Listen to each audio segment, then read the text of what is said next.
Hello my sweet angel besties, welcome back. It is obviously that time of month again where we get my trusty TBR jar to choose my monthly TBR. So today we're going to be choosing out my October TBR, and as per usual we will pick 6 prompts and choose 6 books. I will say guys, the TBR cart is slowly but surely kind of like clearing out. We have a big gap here. This is rare. So we've been doing well in our physical TBR. I feel like I am really making my way through it, and I would love to really continue to work on my physical TBR probably until the end of the year. I feel like at the start of a new year I like to do a bit of book shopping. I like to kind of refresh the TBR, like new year, new books. It's one of my favorite things to do. I do it pretty much every year. So before that I would love to work on the books that we already have, but I feel like we can do that. Like well, not necessarily every single book, but I think we can make a huge dent in this. So that's my goal for the rest of the year. Not saying I won't buy any new books, but hopefully we'll be somewhat responsible with our book buying habits, which doesn't always happen, so we'll see. What am I in the mood for this month? I definitely need to read Time of Your Life by Jessa Hastings because that is my book club's pick for the month. I would love to continue the Beartown series and read Us Against You. I would really like to get to Releasing 10 by Chloe Walsh. And I also have been really itching to get to the first book in the Mark of the Lion trilogy by Francine Rivers. The first one is called A Voice in the Wind. I feel like those are kind of the top of my list at the moment, but we'll see what we can do with the prompts that we get. Starting with prompt number 1 fill out, so we'll use that. An animal on the cover. Let's see. No animals on the cover of Us Against You. No, 2 people. I feel like Releasing 10 won't have that either. If it's called Mark of the Lion, will it have? No, it's just the Colosseum and a woman. That's a beautiful cover. I really love that cover. But no animals, just a person. One of the bad things about having less on the TBR card is that we just don't have as many options. Okay, this might be harder than I thought. Just people.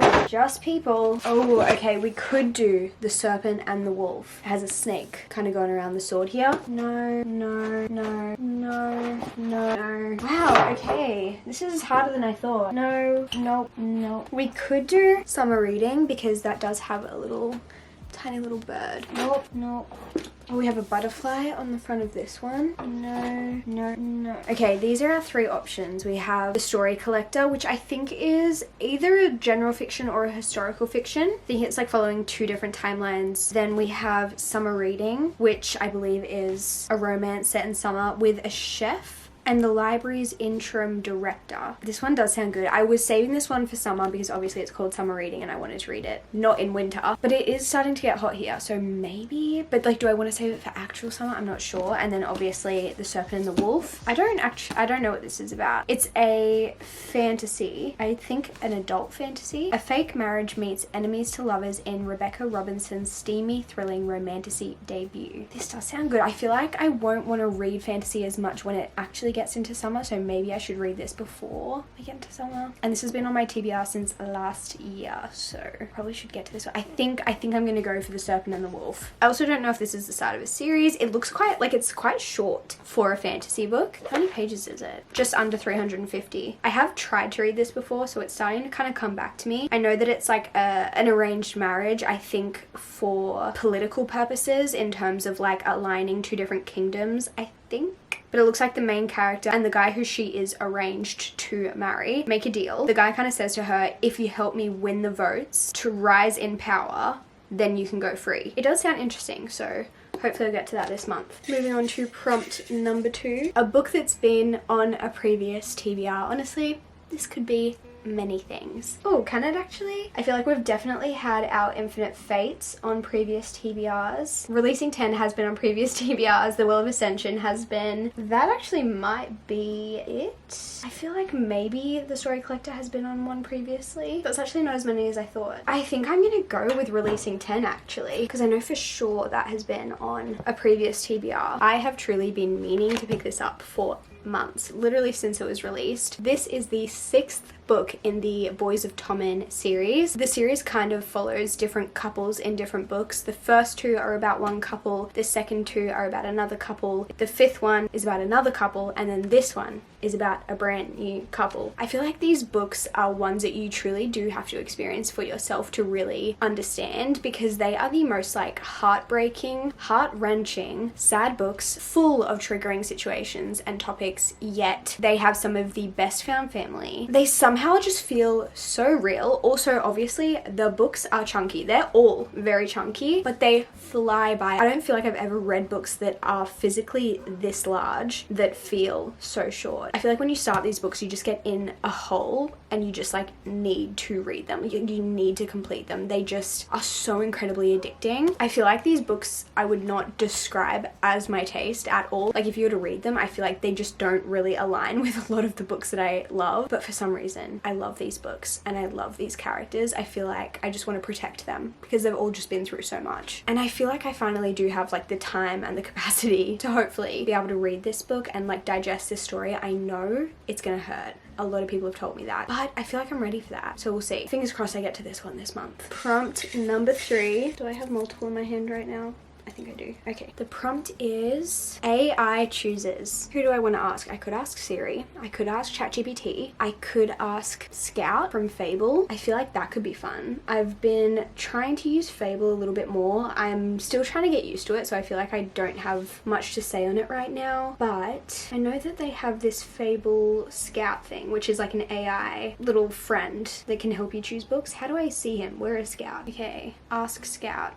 Let's see. Welcome back. Ready for a new read? I'm ready to help. Just let me know what you're in the mood for. So there's a very good chance that Scout will give me something that is not on my physical TBR, which is fine. I think we're just going to see what Scout suggests. If it seems like something I really don't want to read, maybe I'll ask Scout again. I don't know if Scout is a him or her. It doesn't really matter. Anyway, what do I want?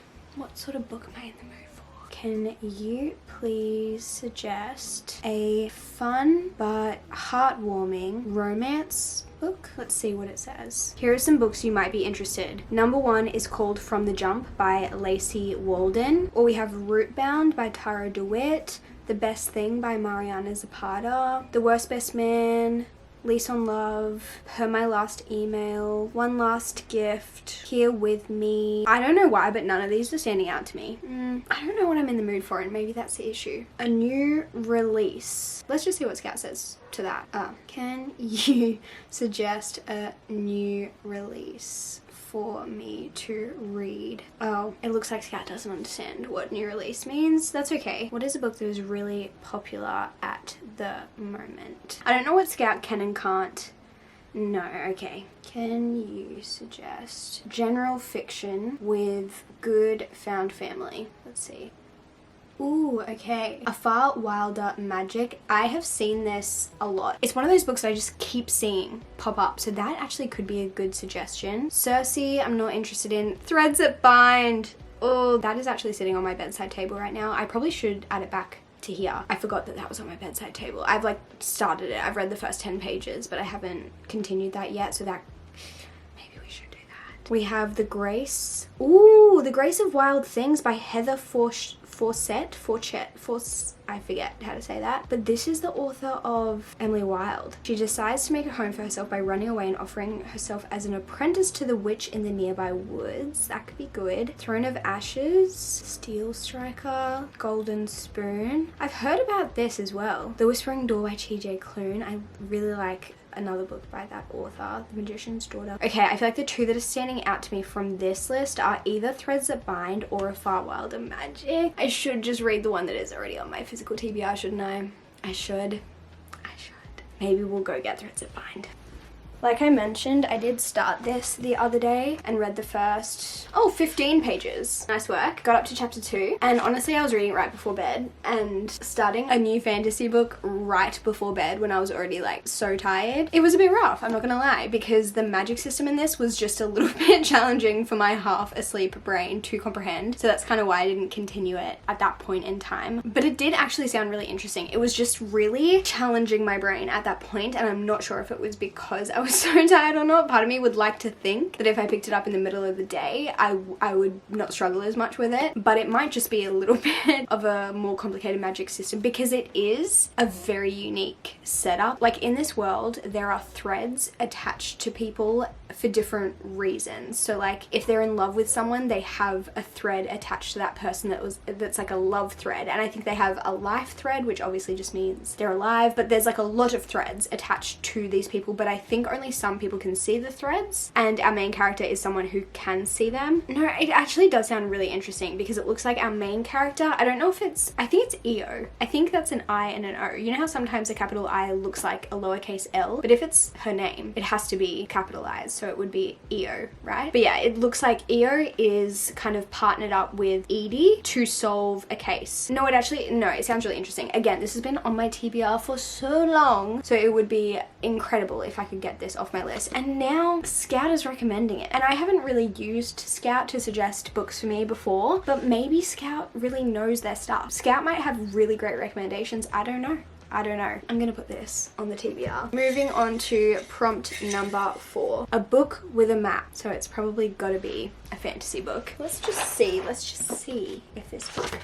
No. I feel like Close Proximity actually had a map, which is not a fantasy book. This is like a YA mystery book, I want to say. And it has a floor plan, which I'm gonna say is the equivalent of a map. Like, that is good enough for me. Green Family Mansion floor plan. This looks fun. I feel like this is the one I'm leaning the most toward. Our Infinite Fates. No map in this one. This one is a fantasy book, but I don't know if I want to read this just yet because this would be me starting a new series, and I don't know if I just want to save this for another point in time. Oh, it doesn't have a map anyway, so I think we might just stick with Close Proximity. So I think this one follows a girl who is from a very wealthy family, and there has been a break-in at her father's office, so he enlists the service of Miloš Petrov to guard her as a precaution. And I think our main character is going to fall in love with the bodyguard. And the author of this is Eden Victoria, and if you don't know, she is a booktoker, and I've followed her on BookTok for a long time, and so I was very excited when this came out. I honestly haven't seen anyone read it or like seen any reviews on it, so I have no idea what to expect from it or if it's been received like well or not, but it looks like a really quick read since it is like a YA. I guess it's a YA romance, but maybe there is a bit of mystery in there as well, since there's like a bodyguard and he's like protecting her. It's like from what, you know? I'm hoping that there's a bit of a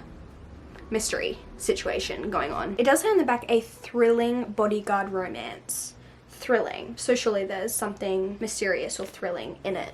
Moving on to prompt number 4, an audiobook of a book you physically own. So whatever I pick for this one, I have to listen to as an audiobook. Honestly, I love this prompt. I love audiobooks. So I can kind of pick whatever I want for this one as long as I'm happy to listen to it as an audiobook. I think Us Against You, I want to... my library does have the audiobook, but I think I want to physically read it. I really like Frederick Bachman's writing, and if I really like someone's writing, I want to like physically read it rather than listen to it. I think I'm going to go with Blue Sisters by Coco Malors. Not sure if I'm pronouncing that correctly. This is a book that I borrowed from my sister-in-law, actually. She lent it to me. I haven't read anything by this author before, and I believe this is a story that follows a group of sisters. The Blue Sisters have always been exceptional and exceptionally different. Avery, a straight-laced lawyer living in London, is the typical eldest daughter, though she's hiding a secret that could undo her perfect life forever. Bonnie was a boxer, but following devastating defeat has been working as a bouncer in LA until a reckless act one night threatens to drive her out of the city, and Lucky, the rebellious youngest, is a model in Paris whose hard partying ways are finally catching up with her. Then there was Nikki, the beloved fourth sister, whose unexpected death left Avery, Bonnie, and Lucky reeling. When a year later the three of them reunite in New York to stop the sale of their childhood home, they find that only by returning to each other can they navigate their grief, addiction, and heartbreak and learn to fall in love with life again. Interesting. So I'm assuming we're getting the point of views from 3 different sisters who are navigating the loss of their fourth sister. I'm so intrigued. I find family dynamics as a whole, but specifically sibling dynamics, absolutely fascinating to read about. I really enjoyed reading about it in The Conditions of Will by Jessa Hastings. I mean, I feel like there are a lot of other books that have sibling dynamics as well, but I feel like when it's like a big part of the story, I really, really enjoy it because I think siblings and families are just very, very interesting, and I love when authors make that quite a large theme in a book. So I'm really intrigued to read this, and I need to give this back to my sister-in-law very soon, so I would love to read it or listen to it, I guess, as an audiobook in the next like week or 2. So this will be perfect to go on my TBR. Okay, we only have 1 prompt left. Prompt number 6 is flowers on the cover. Surely I have some books that have flowers on the cover. No. No. I feel like leaves can't be included in this. Like, it needs to be like a flower, not just like a plant. No, no. Oh my gosh, no, no. Oh dear. No, no, no. Ooh, no. This one has a plant. I really thought this one would have a flower. It doesn't. Oh, we do have this one that has a rose, I want to say. No, no. I totally missed this one when I was doing an animal on the cover. There's a cat on this. Anyway, I'm gonna stick with the one that I chose before, but I'm sorry. I did not see this. A little cat around Ove's like legs or around his feet. No flowers. No flower. Okay, so we have one option. I literally know nothing about this book. This one was sent to me a little while ago, and I think it is a YA fantasy book. It does look kind of fun. For 17-year-old pirate Asta Oberon and her family, life at sea has been a refuge from nightweavers, mystical beings with elemental powers that rule the land. But when the Oberons are finally defeated in an epic battle that shatters Asta's world, they are thrust into a new life to live among the very beings they hate. Interesting. Handsome Nightweaver Will. Why is Will always like a love interest name? Maybe it's just ever since I read the Shadowhunters world. But like Will is just such a love interest name to me. Handsome Nightweaver Will and his brooding brother Henry show Asta uncharacteristic mercy by offering Oberon's employment on their opulent estate. This is so interesting. Despite her hatred for his kind, Asta finds her attraction to Will growing by the day. Of course. Will this illicit romance and the chilling secrets that lie hidden at the heart of Bloodgrave Manor. Bloodgrave, what a name. Unravel everything she's ever known, loved, and fought for. Is this a series or is this like a... I feel like this might be like a duology or something. It has a map. I could have used it for the map prompt, but I'm fine with that. I'm happy with the one we chose. Wait, is this a series? I want to look it up. Why do I feel like I've seen another cover that like looks like it should be part of this? It says Nightweaver #1 on Goodreads. It was only published earlier this year, so I guess it's probably not out yet if there is another one. For fans of Adeline Grace's Belladonna and Lauren Roberts' Powerless. I am a fan of both of those. Oh, Star Chaser is the second one. Expected November 2025. So I could read this and then just read the next one very soon. That's fun. I'm excited about this. I do love a YA fantasy, and like the setup of this sounds really interesting and a little bit unique. I feel like sometimes fantasy books just all feel the same, but this sounds unique. I'm excited. Ooh, I actually can't wait to read that. Okay, we have our final TBR. Let me just rearrange and then we can go through it together. The first book that I hope I'll be reading in October is The Serpent and the Wolf. We also have Releasing 10, as well as Threads That Bind, Close Protection, Blue Sisters. My outfit really coordinates with this cover. And lastly, we have Nightweaver. I'm actually really excited about all of these books. Let me know if you've read any of these and what you thought of them, and also let me know what is on your October TBR because I'm nosy and I want to know. But I hope October is a great reading month for both of us. I'm spreading 5-star fairy dust to you. May you have your next 5-star very soon. And also me too. I wouldn't mind another 5-star very soon. But I guess I'll see you guys in my next video very soon. Goodbye.